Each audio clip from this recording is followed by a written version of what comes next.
Fuel management around the ship, and especially in an FA-18, was critical, and Mongo would need to refuel in flight before he recovered in 2 hours.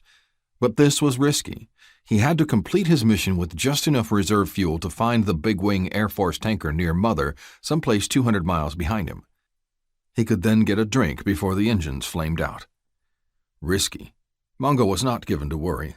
He was doing his job, and if the ship weenies did theirs, this mission would be successful. If he ran out of gas and had to punch out, fine. If he died on this flight, fine. He had no one waiting for him in the States, and while he was in the service of something bigger than himself, the United States government, he was drawn to the challenge to manage every aspect of this mission perfectly, and only he would know exactly how perfectly, leaving nothing to chance.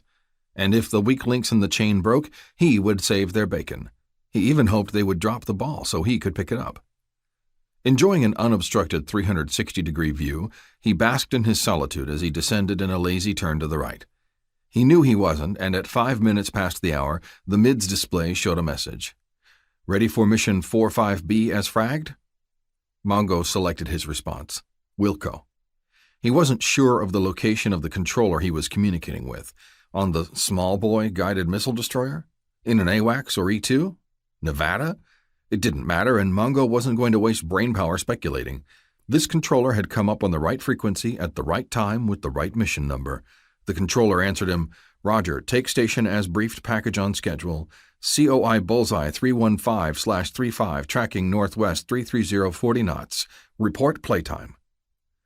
Mongo called up his Bullseye waypoint and calculated a course to the contact of interest about 30 miles away. Cruising at 20,000 feet, Mongo scanned the surface of the ocean.